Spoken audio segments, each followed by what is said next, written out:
Hello and welcome. Carrying on from last week with your comments and questions.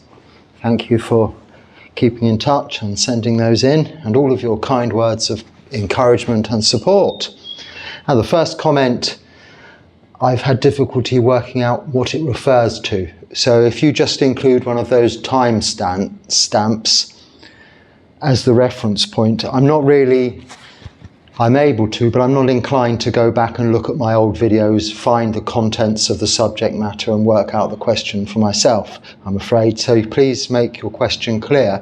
But you ask, how about if this is between two humans and two countries at war? So I'm not sure what your question is in reference to, but as individual practitioners, let's say, whether it's between two other humans or two other countries, there's very little we can do other than what is within our own capacity and realm of influence.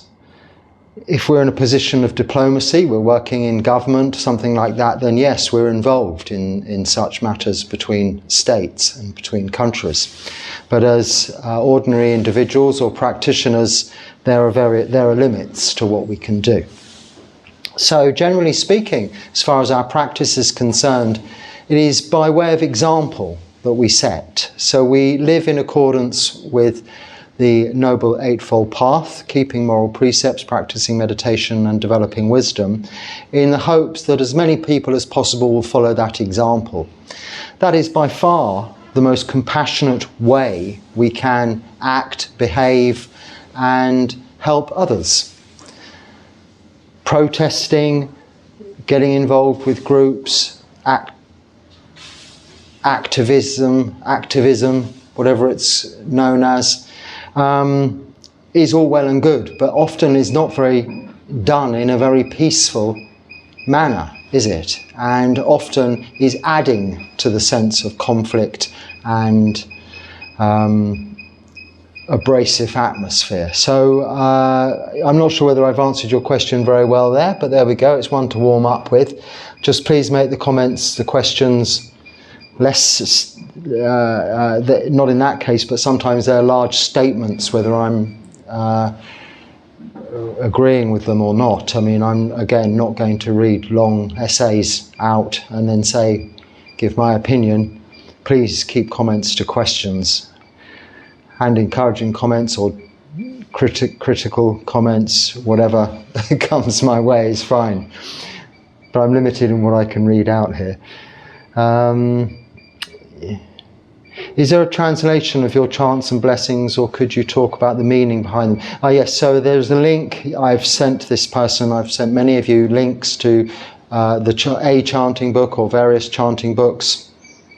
And I've subsequently found a link to another chanting book, which is perhaps a little bit more, let's say, universal. So if you'd like that, please email me and I'll send you the link.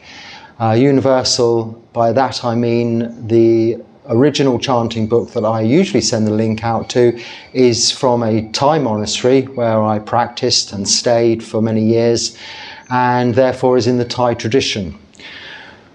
There are chanting books which are less orientated to one particular country or their tradition and more the accepted universal practice, devotional practices and chanting forms that we hear in many different places. So I can also send you that link too.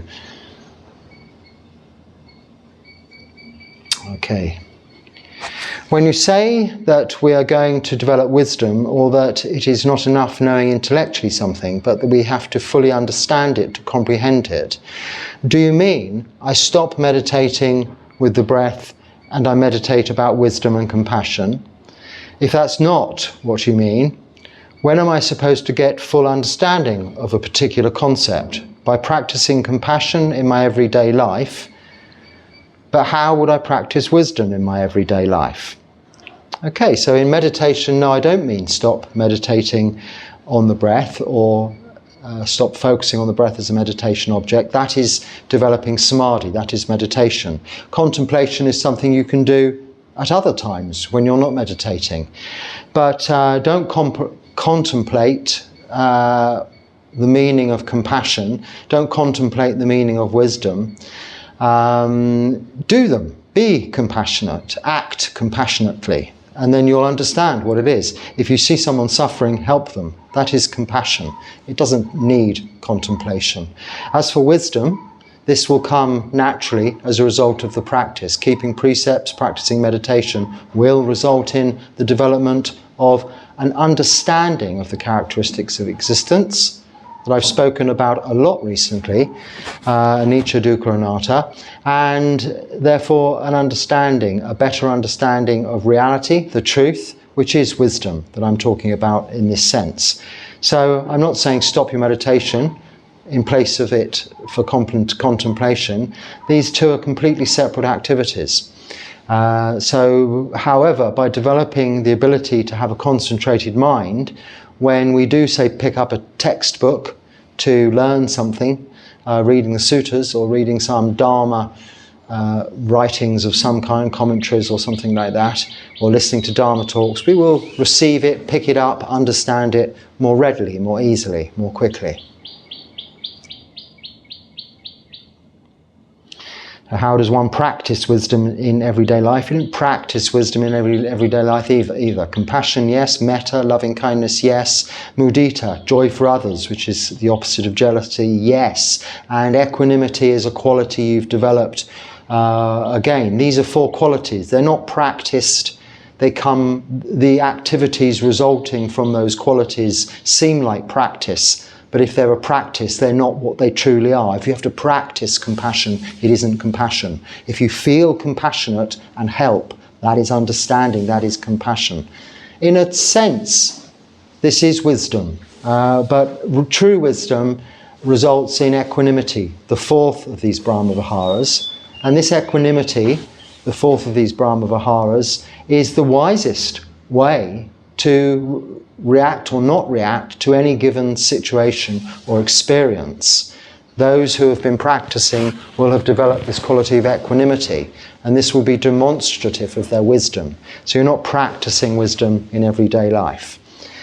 I think you asked that question rather tongue-in-cheek, so to speak, on the basis that I was saying that we should do things, practice things, rather than intellectually study them. And I do mean that, yes, but we develop the qualities through the practice. And the practice is simple: sila, samadhi, panya, the Noble Eightfold Path. Okay, sometimes when I meditate, my concentration becomes stronger, my body starts to cramp up. What can I do to stay relaxed? I think you need to just look at your posture, firstly, before you, when you start to meditate, however long it takes, even if you're limited with your time you have for meditation, get the posture right, then this won't happen. You should be able to sit after some time, even if you're sitting on a chair, upright, not leaning back, left, right, or to the back of the chair. There's no cushions necessary, just sitting on a stool, for instance. There's no reason why, unless you have something medically wrong with you, that your body should cramp up if you're just sitting still for any reason. So work on your posture. That's all I can say there, without having a more detailed understanding of why, seeing how you're sitting and why this is occurring. But it's very important to spend as much time as needed to get comfortable if you're going to be sitting for some length of time in meditation. You could watch the talk. There is a video about how to sit for a long time, dealing with that on here. So you could look at that, it may help. Did you have to know the language of the country in which you ordained? So I ordained in India, and they commonly in the cities and towns they speak English as a second language or third language. Hindi, English and their own state language. They often speak 3 languages there. So it wasn't really necessary. It isn't necessary to speak the language where you ordain. The ordination ceremony and the answers you give are in Pali, so you have to have an understanding of at least what you are saying, even if you're learning it by rote or off by heart. However, I think it's important for your training that before you're ordained, you spend some time living in a monastery where there are people who speak your language naturally. So you're in a country where either you speak the language very fluently, very well indeed, as well as your own mother tongue, or you ordain in a place where there are people whom similarly can speak or help you, teach you. Your teachers need to be able to help you in very many aspects of your life and your training and your development, and if there's a language barrier, that's going to be difficult. But generally there's not much speaking to be done. Most of your training is going to be done before you're ordained, so and now it doesn't really matter about knowing a language. I don't have any conversations with people particularly, so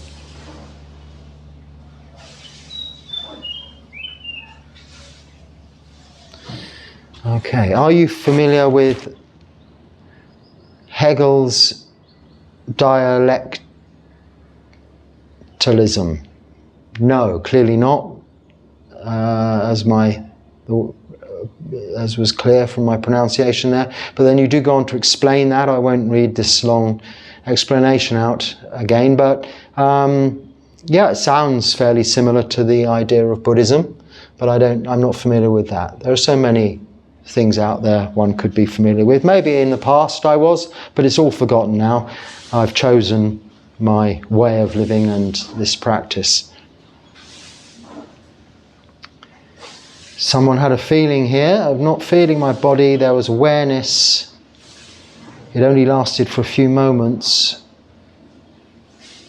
There was awareness there. It only lasted for a few moments, but for about a week afterwards, nothing seemed to bother me.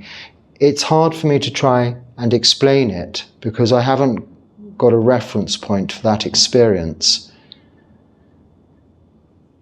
So it's not really a question, but I think what you're asking is, what is this situation? Well, it can be one of two things. It could be equanimity.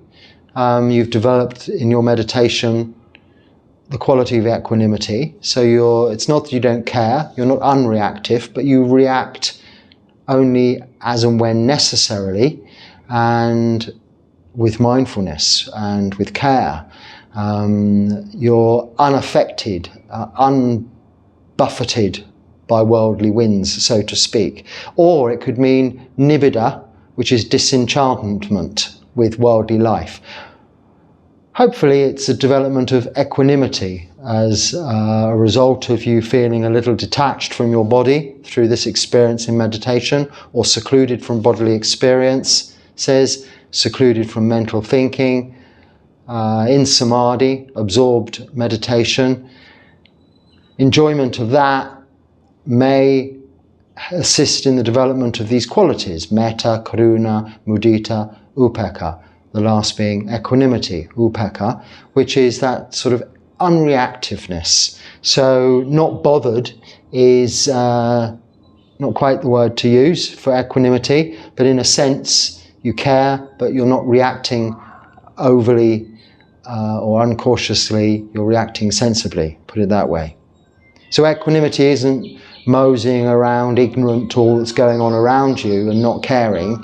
It's being fully aware, but not reacting out of anger or out of the opposite, lust and greed. It's just being cool about things, chilled, relaxed, and seeing things as they are, and unchangeable from your point of view, but just seeing the characteristics of existence in them through that wisdom, which you're applying there in everyday life, seeing everything as impermanent, everything as suffering, and everything as out of your control. Okay, so a long question here, all about, so somebody's asking, they're moving, rehousing their cats. My friend has a farm and they will care for them. But you've heard, this is my bit, the Buddhist bit, okay? I've heard not to interfere with the lives of animals, their path and karma, but my intention is to help them. And then you're saying, you've heard that you shouldn't interfere with the lives of animals, their path and their karma, but your intention is to help them. Okay, am I doing the right thing? Should I have just left them in the village that I raised them in to fend for themselves? And now you're worried that they might not adjust where they're going to and they may wander off. So I'm sorry, I really don't know. I'm not an authority. As many cats as you might see around me and things, I'm not an authority on cats. I don't really know much about them at all. And none of them are mine. They belong to neighbouring properties. They wander around freely and happily. All kinds of animals, wherever I might stay, pass through where I am staying as I am passing through where they are staying. We have this sort of interactive, non-dependent but interdependent relationship, which is in constant flux, continually flowing. So it might appear that I'm a cat person, a cat lover, and I am of all animals, all beings, but they're not my pets. I don't take any responsibility for them. They are cared for, looked after, and in fact very well by their not owners, but the people who have taken responsibility for them, whom even take them for vaccinations and things like that. So I can't really answer your questions because although you give me lots of information and details, I just don't know the answers. So maybe ask a cat expert on one of these cat expert channels or something like that. As far as what I've always suggested though, because you do make it clear that you've been travelling and you're not in your normal place of residence, I think that does apply in terms of what you're saying. We shouldn't interfere with, it's not just animals, but others' lives in any respect. We shouldn't make an impact on those unnecessarily, because then when you are leaving, it could leave them with a shortfall. So where you've explained you've actually rescued cats that were stray, looked after them, tamed them, brought them into your home, and different animals are treated in different ways in different countries with different cultures. So not knowing where you're coming from, it's very different here for a cat than it is, for instance, in the USA or in my own country, the UK. They have a different way of treating them, people, and cats have adapted to a different way of living. If you try and change what is natural to cats or dogs or any other animals that you want to look after, then they're having to adapt to your way of life. And then when you're gone, then yeah, how will they survive? So that's the question. It's best to do nothing if you're not sure. And we're never sure how long we'll be around. So we can offer food. We can give food to animals. That's no problem. They'll benefit from it. And then when you're not there to offer food, they will go back to their own resourceful nature. But if you take away their own resourceful nature of fending for themselves, then that is going to take them some time to pick up again, and they may not survive it. So I'm not the one, I'm afraid, to ask these sort of questions of. I'm not an expert, but just the general principle of compassion is that we do as much as we possibly can to help others without detriment to either ourselves or others in between, or the people we are trying to help.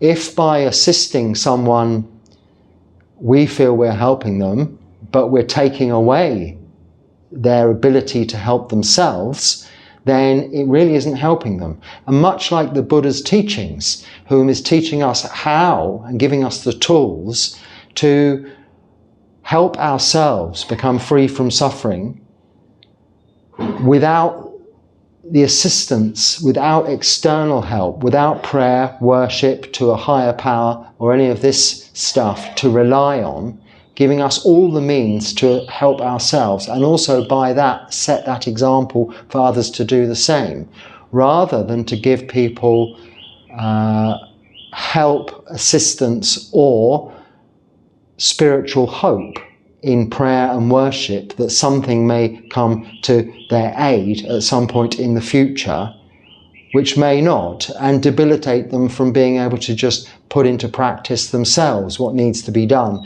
in order for people to help themselves. So we give all beings the tools and means to help themselves, and where possible, do as much as we can in that sense, which is compassion, karuna. Not, however, to the detriment of ourselves or to those beings or anyone in between. So that's all I can say really on that. I'm just generalizing a bit because it applies to all beings, not just cats. Could you please talk a bit more about dukkha? Well, dukkha, suffering, I've spoken about it, perhaps not specifically for a while. The Four Noble Truths, there's suffering, dukkha. There is a cause of suffering.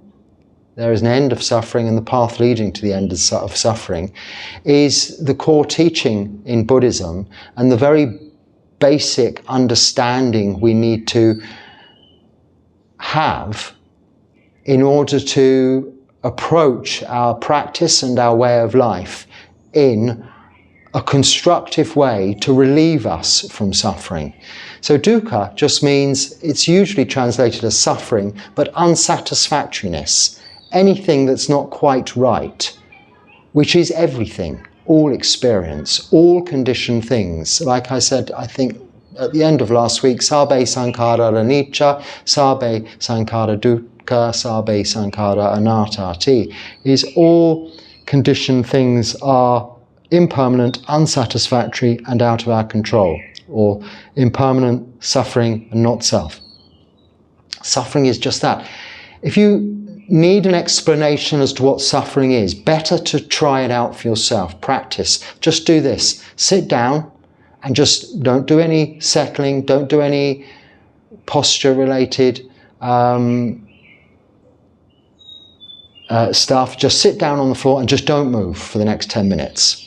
Eyes open, eyes closed, it doesn't matter.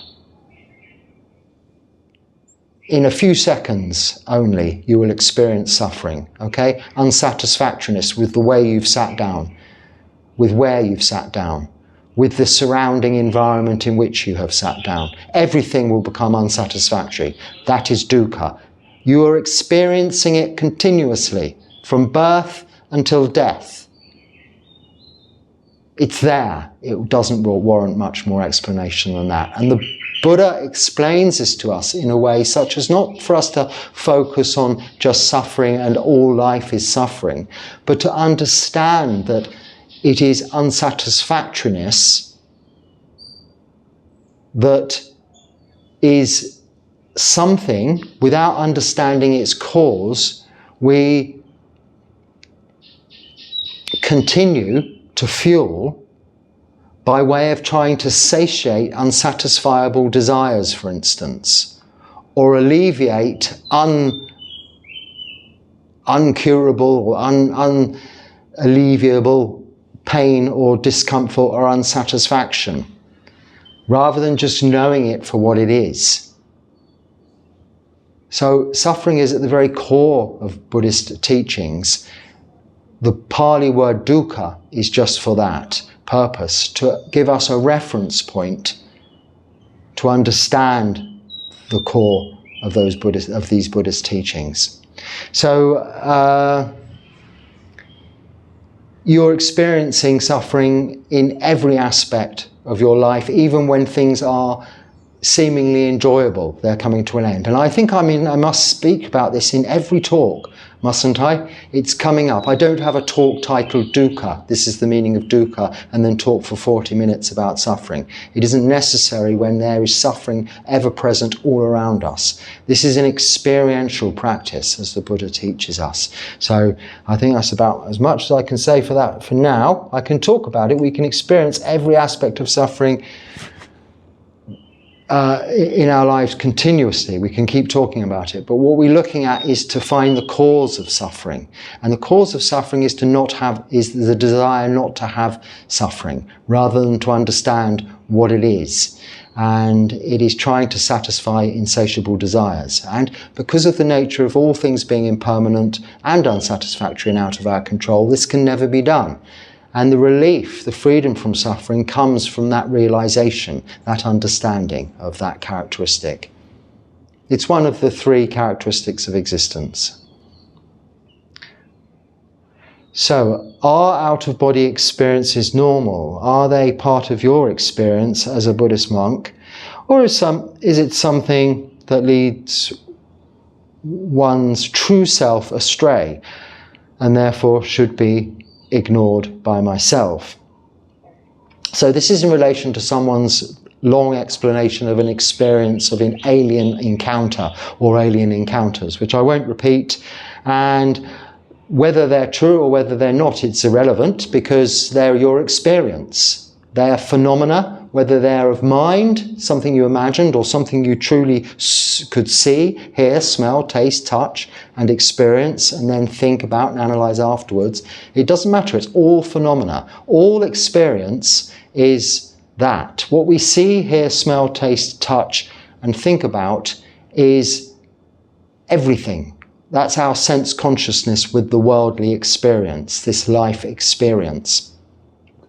But it is subject to, and is, again, back to Sabbe Sankhara Anicca Dukkha Anatta, so it is subject to. All conditioned things are unsatisfactory or impermanent, unsatisfactory, and not self. So even that experience you had, being that it was out of body through the practice of meditation, still an experience. That is not what we're looking for in meditation. We're not looking for more experience. So in your question, do Buddhists experience this as a Buddhist monk? Well, I haven't ever experienced that in any form. As a lay practitioner or a Buddhist monk, that particular experience. Out-of-body experiences wouldn't be the way we would describe some feelings in meditation, which are seclusion from bodily feeling and seclusion from mental emotion. That could feel like an out-of-body experience because you are seemingly disconnected from the body and the thinking brain. But we wouldn't say it's out of the body, we're just paying no attention to the experience of the body or the thinking brain. We're secluded from physical feeling and from mental thought through deep absorbed focus, concentration on a meditation object. Not another experience which is generated by the mind, imagination, that of dreaming, theorizing, contemplation, analytical thought, or even imaginative thought, such as, experiences we might have in a dream or a nightmare, or even an alien encounter, or whatever it might be described as. That isn't why we're meditating. So as experienced meditators, monks would not be looking to experience those. And if you do experience those, we would quickly bring our attention and our focus back to the meditation object, for instance, the breath, in order to not experience that anymore, that phenomena, to let it pass. Bring our attention back to the meditation object in order to become fully absorbed in that and then secluded from all of those experiences. So yes, it should be in that sense ignored. It's not leading a self astray. There's no self, there's no persona,